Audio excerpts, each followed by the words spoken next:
Начиная свой путь в игре, каждый так или иначе столкнется с путешествиями на большие расстояния.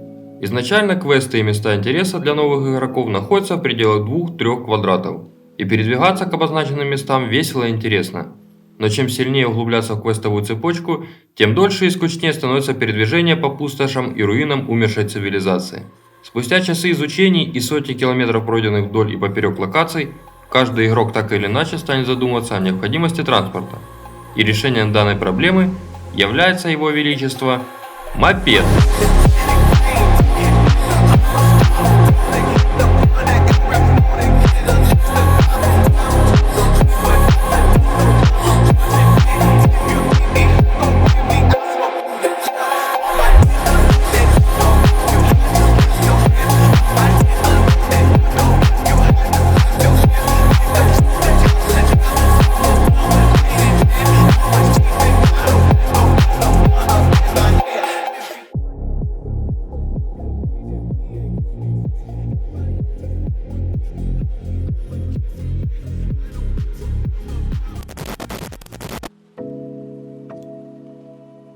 Перед началом основной части видео стоит сказать об главном ограничении при использовании мопеда игроками, а именно наличие персонажа 13 уровня. Игроки, не достигшие данной отметки, как и в случае с оружием или броней, которые не подходят им по уровню, банально не смогут ими воспользоваться. Чего, к счастью, не скажешь о квестовой цепочке. Начать путь к получению мопеда можно сразу с первого уровня. Поговорим об этом детальнее.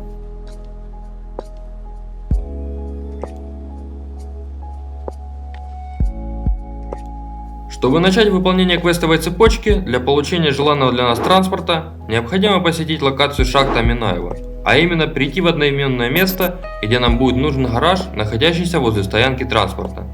Внутри вас будет ждать бывший механик Гриша с позывным Мазута. Из диалога с ним вы узнаете, что он занимается помощью в ремонте старых механизмов в шахте, а также остальных разнообразных механических деталей и электроники.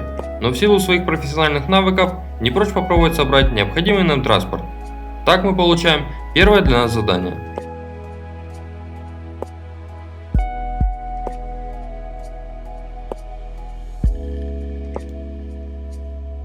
Согласно выданному заданию Гриши, для сборки двигателя нам необходимо притащить ему 4 части, а именно карбюратор, маленький аккумулятор, свечу зажигания и воздушный фильтр. К тому же за выполнение данного задания мы получим 10 тысяч очков опыта. Давайте разберемся, где найти каждую деталь. Но стоит упомянуть, что выполняя одно задание, вы можете быть на шаг впереди, собирая необходимые детали для следующего, ускоряя выполнение цепочки в целом. Начнем по порядку. Карбюратор является самой легко находимой деталью этого квеста. Пройдя ко входу на территорию шахты со стороны поселка Инженерный и заглянув в кабину автобуса в квадрате Е72, за сиденьем водителя можно обнаружить ящик, в котором будет лежать необходимая нам деталь. Появляется он здесь регулярно, и даже если кто-то его забрал, то в течение 5 минут вы найдете здесь новый. Еще один карбюратор можно найти в гаражах в квадрате H76, в ящике в кабине Газели. Третьим местом появления карбюратора является деревня Собачевка в квадрате F37. Нужная нам деталь будет лежать внутри сгоревшего автобуса в железном ящике. Маленький аккумулятор будет ждать нас в поселке Инженерный в квадрате C69. Зайдя за желтую спираль, заглянув в железный ящик, поднимаем нужное нам устройство. Еще один аккумулятор будет ждать нас за магазином этого же поселка в квадрате C61. И еще один в доме на кладбище возле города Солнечного в квадрате E37. А также на АЗС в квадрате B104. Свечу зажигания можно найти в этом же поселке в квадрате C69, зайдя в ангар и осмотрев ящик. Свеча является самым распространенным элементом, который можно найти, и появляется она во множестве ящиков, разбросанных на локации. И наконец, последним элементом для сборки двигателя является воздушный фильтр, за которым нам необходимо отправиться на АТП в квадрат B41. Зайдя в смотровую яму в бетонном ангаре, обыскиваем железный ящик и забираем необходимую нам деталь. Собрав все необходимое, нужно вернуться к Грише для получения следующего задания.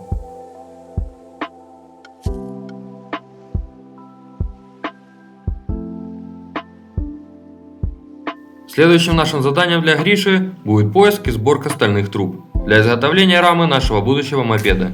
Дело не хитрое, но нудное, так как нужно оббежать несколько локаций в округе для осмотра строительных мусорных куч и брошенных автомобилей. Награду вы получите 12 тысяч очков опыта. Предлагаю вам пройти маршрут из личного опыта. Первые трубы можно поднять сразу на территории шахты в квадрате Е73 в куче строительного мусора. Далее необходимо пройти в развалины F5.3 и F4.5 и обыскать две кучи и москвич в развалинах бывшего хутора. Следующим местом для посещения будет санаторий «Лесная сказка». Путь к нему пролегает через лес, в котором пасутся матерые кабаны и матерый ящер 30 и 50 уровня соответственно. Поэтому я предлагаю идти по безопасному маршруту по песчаной дорожке, но в краю квадрата G5.2 на поляне притаилась аномалия пресс, так что обратите внимание на вдавленный в землю УАЗ, чтобы не стать такими же. Дойдя до санатория, перед его главным входом нужно осмотреть брошенный автомобиль, а затем зайти внутрь и пройти до лестницы, ведущей на второй этаж в левом крыле. Будьте осторожны, так как в санатории много аномалий десятины, которые не оставляют вам никакого шанса на выживание. Дойдя до лестницы, стоит заглянуть под нее и осмотреть лежащий в углу мешок. Теперь, даже если у вас не набралось необходимые 10 единиц труб, возвращаясь обратно, вы сможете забрать заново появившиеся предметы. Но если таковых нет, то в окрестностях Солнечного есть еще достаточно мест, где можно их обнаружить. Так, в деревне Собачевка, в хуторе возле Солнечного, в поселке Инженерный, а также в развалинах возле пожарной части вы с легкостью сможете забрать недостающее количество труб. Как я и говорил ранее, вы можете собрать часть данных деталей, выполняя предыдущее задание, чем ускорите финальный результат. После сборки нужного количества вновь идем к Грише за новым заданием.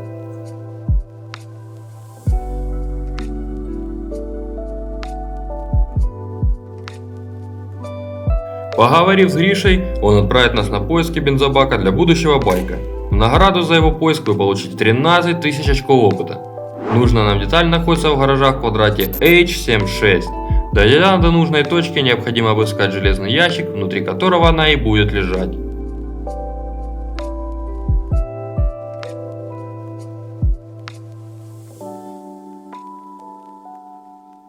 Принеся бензобак и поговорив с Гришей, он попросит нас набрать ему бензина для проверки работоспособности двигателя.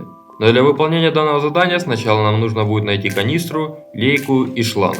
Но если с канистрами все довольно-таки легко, их можно просто купить у Гриши, то лейку и шланг уже необходимо найти. В награду за старание мы получим 15 тысяч очков опыта. Для нахождения необходимых предметов посетим уже известный нам по предыдущему заданию гаражи в квадрате H82 и обыщем поочередно ржавый автобус и газель. Тут же, не отходя от гаражей, нам необходимо найти красные бочки. На локации их может быть много, но только некоторые из них будут иметь возможность слить топливо. Имея в инвентаре лейку и шланг и канистру, мы можем набрать необходимое нам топливо. Стоит сказать, что почти возле всех мест, где есть возможность набрать топливо, есть ящик с лейкой и шлангом. Нужно только знать их расположение. Так, в ранее посещенных нами развалинах в квадрате F5.3 внутри вагона также находятся две бочки, а нужные нам шланг и лейка лежат в квадратах F5.6 и F5.4 соответственно. На крыше дома в странном месте в квадрате D10.5 лежат лейка и шланг, а бочка находится на первом этаже. В общем и целом подобных мест на карте предостаточно, и о них мы поговорим чуть позже. Набрав канистру топлива, возвращаемся к Грише.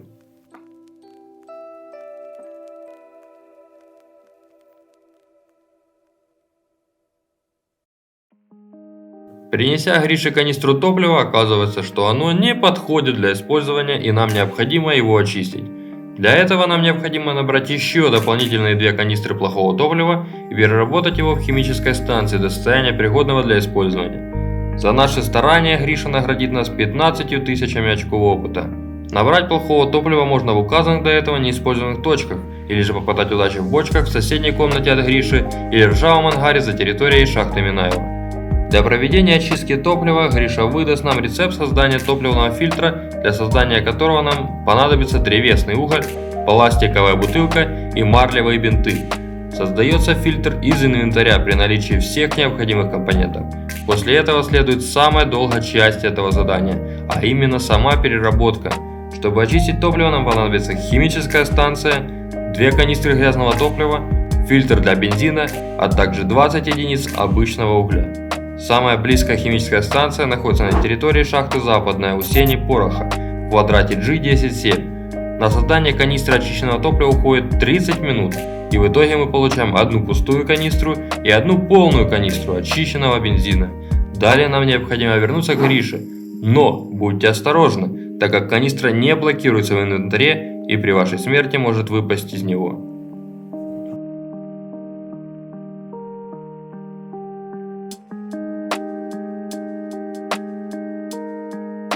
Последним штрихом для создания мопеда будет поиск колес. По заданию Гриши нам необходимо пойти в локацию «Странное место» в квадрате D105. В награду за выполнение задания мы получим 20 тысяч очков опыта. Для того, чтобы попасть в нужное нам место, необходимо пройти в крайне разрушенный дом и запрыгнуть в аномалию телепорт. С первого раза данный фокус может не получиться, а может понадобиться пара попыток. Но после попадания на чердак обыскиваем все ящики и в одном из них забираем необходимый нам предмет.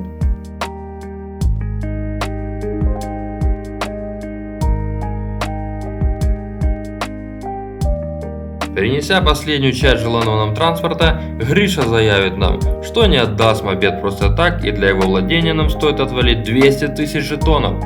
Неожиданная концовка для такого долгого путешествия, но другого способа заполучить желанный транспорт нет, поэтому, отдав Грише необходимую сумму, получаем желанный мопед, после чего сразу же отправляемся его тестировать на дорогах местных пустошей. Давайте коротко пробежимся по характеристикам мопеда. Максимальная скорость нашего мопеда составляет 47 км в час, разгон до максимальной скорости составляет 5 секунд. Скорость преодоления большого квадрата составляет 24 секунды. Мопед имеет хорошие тормоза и до полной остановки после нажатия тормоза проходит в среднем 1 секунда. Расход бензина зависит от веса вашего инвентаря и незначительно повышается при его перетяжелении, но в целом на большой квадрат мопед тратит 2% топлива. Поговорив о расходе топлива, стоит поговорить о том, где его брать.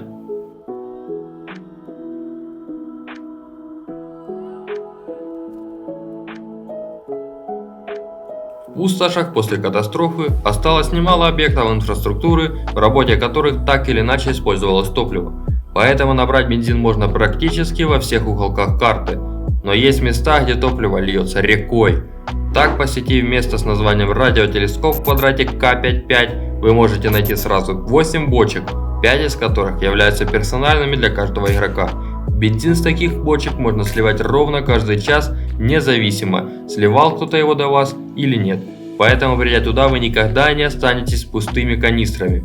Персональных бочек по всей пустоши не так уж и много, а понимание, где какая, может прийти к вам опытным путем. А вот чего много, так это общих бочек. Наличие в такой бочке топлива зависит от того, сливал ли кто-то другой до вас топливо, и если бочку опустошили, бензин не появится только через 45 минут.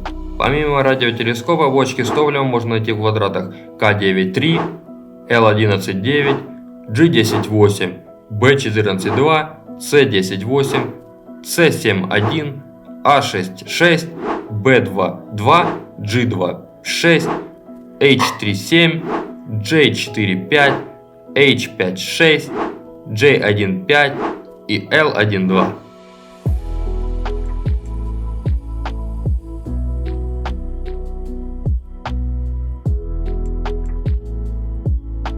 Мопед является хорошей альтернативой пешкарусу, а его введение в игру значительно упростило передвижение по карте.